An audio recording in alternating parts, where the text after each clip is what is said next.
maanta waxaan halkan kula wadaagayaa murti cajiib ah oo uu qoray Dr. Salman Al-Auda. murtidaas oo uu ku cabirayo ama uu kaga hadlayo qiimaha raaligelintu ay leedahay. waana wax in badan oo bulshadana kamid ah ka maqan. waxa uu yiri saaxiibkayga taxi waday ee qiimaha safarka inta aan isku qabanay iska tagay isaga oo aan lacagtiisa qaadano waan ka xumahay saaxiib. waxa aan rajaynayaa raaligelinteeda inay soo gaadho adiga oo jooga dalkaaga fog ee Morocco. nabigeenu nabadgeliyana xaris korkiisa ha aatee kuma uu koobsan saxaabigii dhibsaday adigii uu ku gujiyay in uu raali geliyo ee jirkiisa ayuu u soo bandhigay si uu xaqiisa uga goosto. sidoo kale nabigu sallallahu alayhi wasallam waxa uu yiri ilaahayow qof kasta oo mu'min ah oo si khalad ah aan u canaantay ama aan u dhibay uga dhig canaantaas iyo dhibtaas taahirin iyo inuu khayr helo. Umar ibn Khattab waxa uu dadka hortooda ka cudur daartay xilka qaadistii uu xilka ka qaaday Khalid ibn Walid ilaahay ka raali ahaade.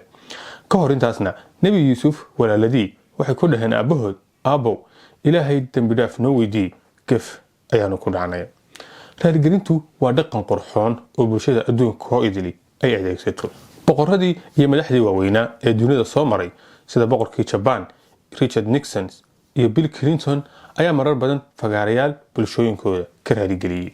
raaligelintu waa dhaqan qurux badan balse waxa ay fool xumaataa kolka dhaawacii hore dib loo furo khaladaadkii horena dib loogu celaaliyo.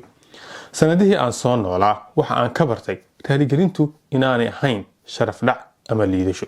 raaligelinta ugu qiimaha badani waa timaada xilli uu qofku awood leeyahay. raaligelintaasna ay haybadi ku lamaan tahay. in aad raaligelin siiso ilmahaaga, xaaskaaga, macalinkaaga, ardaygaaga, shaqaalahaaga, shacabkaaga iyo xataa naftaadu waa geesinimo. balse dadka qaar ayaa isu arka raaligelinta iyo cudurdaarka inay ka sareeyaan. waxa dhacda daadad iyo fatahaado inay qaataan maato danyara kadib mas'uulkii xilka hayay uu waayo geesinimo uu kursiga ku baneeyo ama uu yaraan bulshada uu ku raaligeliyo. musiibooyinkii taariikhda soo maray kolka aad dib u eegto waxaad arkaysaa dambiilihii dhibaatada geystay badanka inaan cadaaladda la soo hor istaajinin. culayskii iyo kadeedkii gefkaasina uu ku dhacay keliya maatada jilecsanayd ee aan lahayn cid garab istaagta ama meel gaashaantaan.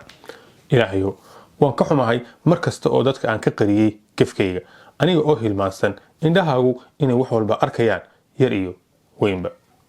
aabo waan ka xumahay inaan si kadis ah kaaga dheeraaday aniga oo aan ku sagootinin welina aanan gaadhin heerkii wanaagsanaa ee aad jeclayd inaan gaadho. hooyo waan ka xumahay waqtigii tirada badnaa ee aad albaabkaygu sugaysay ee aan kaa soo daahay iyo mar kasta oo farxad gelintaada aan ka cagajiiday. inantayda quruxda badanay waan ka xumahay aabo inaad si degdeg ah u kortay aniga oo kaa dheer oo aan kula joogin. xaaskayga qaaliga ahay waan ka xumahay ereygii macaanaa ee aad sugaysay inaan kaala daahay oo goortii ku habboonayd aanan kugu odhanin. ninkii gaarigaygu wadada uu ku xanibayow waan ka xumahay. maanta waxaan dareemayaa gacan hadintii aan ku cudur daartay inaan ku filnayn raaligelintaada. wadaadkii aan rumaystay beentii laga sheegay dabeedna aan gadaal ka ogaaday kutirikuteentu marar badan xaqiiqada inay ka qaawan tahay waan ka xumahay waanan kaa raaligelinaya. macalinkaygii i baray xarafkii ugu horreeyey waan ka xumahay macalin inaan weynaaday anigoo aan marna ku odhanin mahadsanid. waxa aan ka xumahay oo aan raaligelinayaa askarigii wadada taagnaa ee sida xaqdarrada ahayd aan ugu qayliyey. waxa aan ka xumahay oo aan raaligelinayaa saaxiibkaygii aan caawin kari waayey isaga oo garab istaag iga filinayay. waxaan ka xumahay hadalladii hubanti la'aanta aan u sheegay. waxaan ka xumahay fal kasta oo ka fiirsasho la'aan aan u sameeyey.